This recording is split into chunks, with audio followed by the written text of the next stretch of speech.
Hey guys, what is going on? My name is Tyler, and today we are going to be doing What If Vegeta Trained Cabba. Now I know I haven't been uploading, well that's because I've been taking a little bit of a break, but now I am back with a new What If, and this What If is going to be potentially a one-shot What If, and let's see how much we can cover in one part. And with that being said, let's get right into the video. We start our story off immediately after the Champa tournament arc, where we see Cabba wanting to go and train with Vegeta, and he would ask Champa and Vados if he can travel to Universe 7 so that he can train with Vegeta. Champa at first denies this because he doesn't want Cabba to train with someone from Beerus' own universe, but Vados would then say, I mean, Beerus did bring your Earth back. Maybe it wouldn't be so bad if one of our own were to get stronger, right? Cabba would then follow up saying that he wants to ensure Sadala's survival, and he can definitely do that if he can master this Super Saiyan power. Sure, Cabba is strong currently, but he still has a lot of room to improve upon, and so Champa, not only hearing this from Cabba, but his mentor Vados, he reluctantly agrees. Now with this, Vados would then travel to Universe 7 with Cabba and arrive on Beerus' planet, where Vegeta is currently training with Whis. Goku isn't here because he's currently doing farm work for Chi-Chi, but when Cabba arrives, Whis and Vegeta stop their training to see what's up with Vados, and Vados will then say to Vegeta how Cabba wants to actually train with him, and Cabba will then say how he wants to tap into the Super Saiyan power even further. Vegeta would then say how he would help Cabba but not on Beerus' planet because he has an even better spot to train at.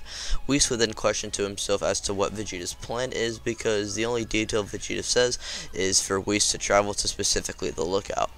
This is where Vados departs with Cabba, and Vados would then say that she wants Cabba to get great training, and because of this, she will let Cabba train for about 1 month with Vegeta.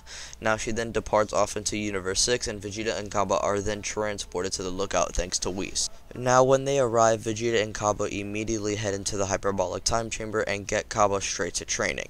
Vegeta would then say that he wants to immediately help Cabba master all the grades of Super Saiyan, and so Vegeta immediately powers up into Super Saiyan 2. Vegeta would then say that they're not going to leave here for the next week. Even if the food supply is low, they'll learn to conserve, because Cabba needs to learn all the Super Saiyan grades fast. If he wants to make sure Sadala is going to survive, he needs to make sure he masters all the Super Saiyan grades, and make sure he gets to a level to the point where enemies can't even touch him, because Cabba is still at a level where people like Hit or even higher level threats will still destroy him completely, and Vegeta needs to prep Cabba for those kind of threats. And so with that being said, Vegeta then begins training Cabba.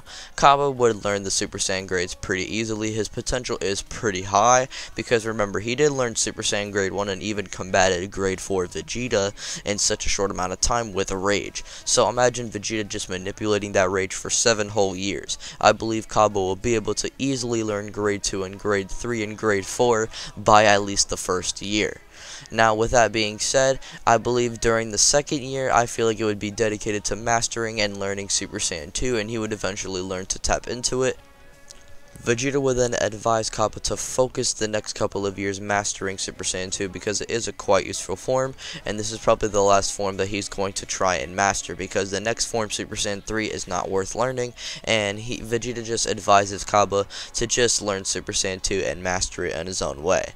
And with that being said, Cabba does listen to Vegeta at first, but as he's mastering Super Saiyan 2, he could just feel a power that he can reach, he can feel it in the palm of his hands. And with that being said, for the next couple of years, he trains himself for a little bit to try and unlock that power, and he eventually does. He powers up one day, shocking Vegeta, going Super Saiyan 1, then 2, and eventually Super Saiyan 3.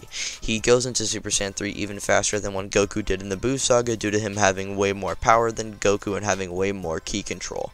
And with that being said, Cabba would then actually train in Super Saiyan 3 for a little bit, and Vegeta is not impressed at all. Cabba would then say to Vegeta that he's just jealous because he doesn't have the form, and Vegeta would then say that he can easily tap into that form, but he'd rather not because it's a waste of time, because it drains all your stamina. Cabba would then say that he's going to learn to harness the full power of the Super Saiyan 3 and not always be constantly fatiguing. Cabba would then point to Vegeta, saying that he demands a challenge, and Vegeta would then power up into his mastered Super Saiyan 2 state, and at that point the two then fight. At that point, Vegeta and Cabba would actually fight for a little bit until Cabba gets the upper hand due to him having the power advantage due to him being in Super Saiyan 3 and Vegeta only being in Super Saiyan 2.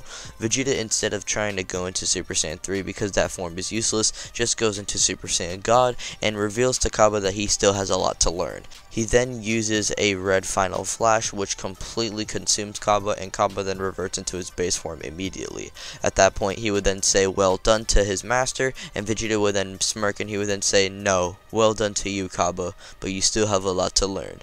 At that point, Cabba would then try and get the idea of trying to master Super Saiyan 3 because he needs to try his best to try and master this form, because this is the best he's got other than God Ki, but he's not ready for that yet. At least in Vegeta's eyes, he's not ready for that. Now, with that being said, Cabba would actually get the idea of, instead of having the aura constantly leaking out of Super Saiyan 3, he actually tries to get the aura inside of him so he can use the max power of Super Saiyan 3, if that makes sense. It's basically the idea of Mastered Super Saiyan Blue in the Goku Black Saga of the Dragon Ball Super manga, if you read that. Now, with that being said, Cabba would actually focus on the last years of his hyperbolic time chamber trip on mastering Super Saiyan 3, and he would actually do it one time and it would actually work. His Super Saiyan 3 mastered form is just Super Saiyan 3 grade 4 basically. However, this form can only be used for a certain amount of time. It's basically Mastered Super Saiyan Blue, but it has the aesthetics of a grade 4 Super Saiyan. So it's a lighter hair instead of a darker toned yellow, and there's no aura around it, and it's just the full power of Super Saiyan 3. Now, you guys are probably wondering as to why Cabba is getting all these forms as if he's like Caulifla or something.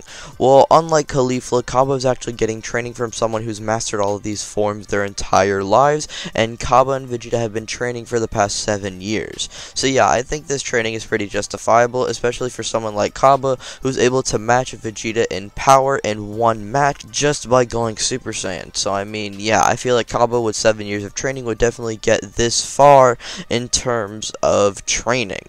So with that being said, after Vegeta and Cabba train in the hyperbolic time chamber, they would emerge like completely different people power wise, and Cabba and Vegeta for the rest of their time training would just be training on Earth and training on Beerus's planet. They would be training with Whis at times, however they wouldn't be going for God Ki training because Vegeta feels like Cabba isn't ready yet.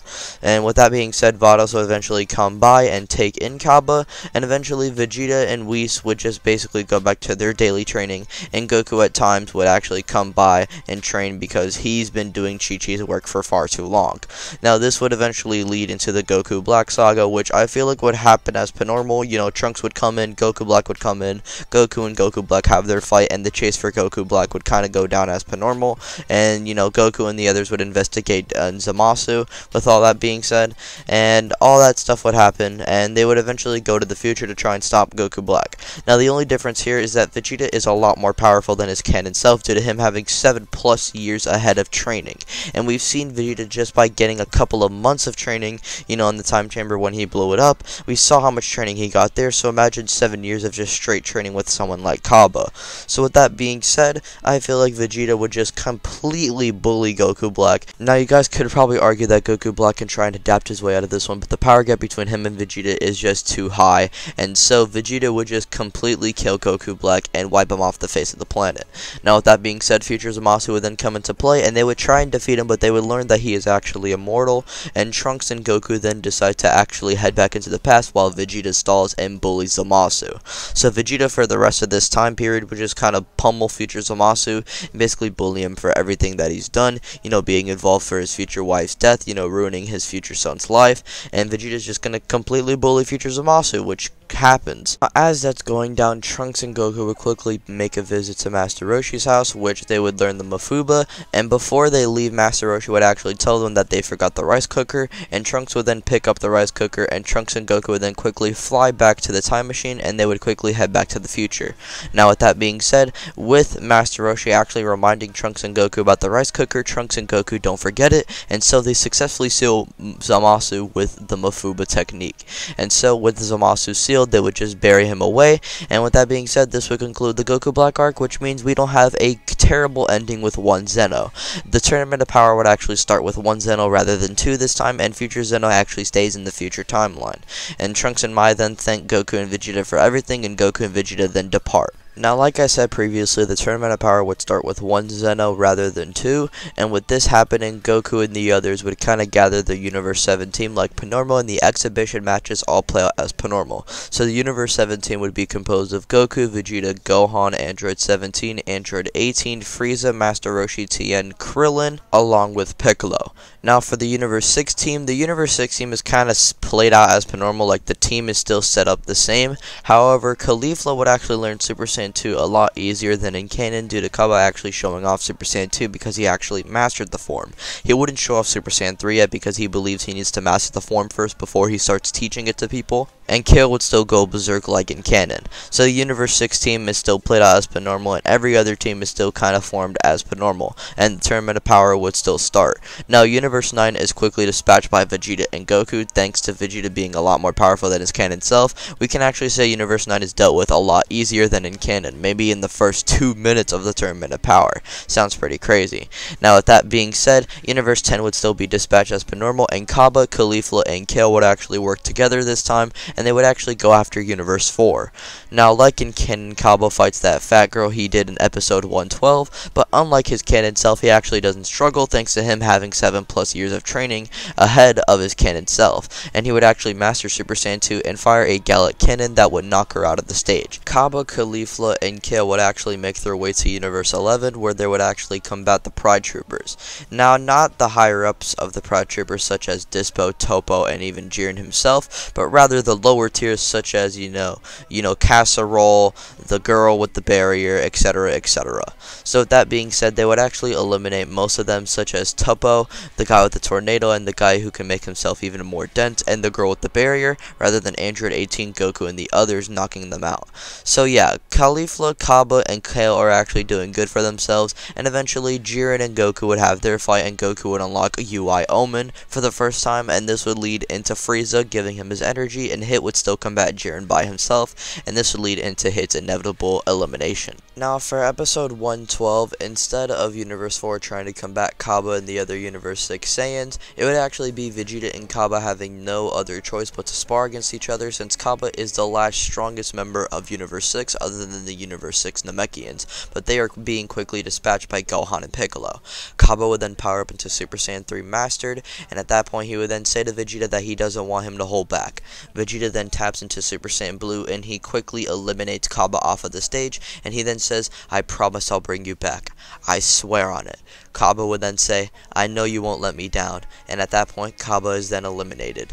Frieza would then reveal himself from the shadows, and he would then say, "I kinda wanted to do that myself, but you know, it's whatever." Vegeta and Frieza then depart away from each other, and Caulifla and Kale would then fight Goku like in canon, using the fusion, and this would lead into Kefla versus Goku, and Goku would still unlock Omen for the second time, defeating Kefla once and for all. Now, from this point on, things start to play out similarly to that of its canonical version, with Universe 6 and Universe 2 being eliminated, and then in Universe 4 being eliminated, and then Universe 3 being eliminated. This would lead into Gohan and Frieza working together to defeat Dispo, which leads into Dispo and Gohan's elimination. Topo would still combat Android 17 and Frieza, which leads into Vegeta fighting Topo, which leads into his elimination, and Frieza and Android 17 would still do their thing, and Vegeta would still be eliminated, and Goku would still unlock a UI for the third time and still go into MUI, and him and Jiren would still have their fight. This would ultimately lead into Goku, Frieza, and 17 combating Jiren, and this leads into Goku and Frieza and Jiren being the last ones eliminated, and Android 17 would then be declared the winner of the Tournament of Power. He would wish back all the universes, and this would conclude Dragon Ball Super. The Dragon Ball Super Broly movie plays out as per normal in the moral arc. I don't really see changing too much, and the arc hasn't even finished yet, so that is where we're going to be leaving things off for right now. Thank you all for watching. If you guys did like this video, be sure to smack that like button, be sure to join the Discord and follow me on Twitter. Social media links down in the description, and also be sure to go and share and subscribe and hit the notification bell, that way you are notified and updated every time I upload. And yeah, just share with your friends. My name is Tyler, and thank you guys for watching the video. I'm gonna get up out of here. Peace out. Thank you guys for watching once again. Bye.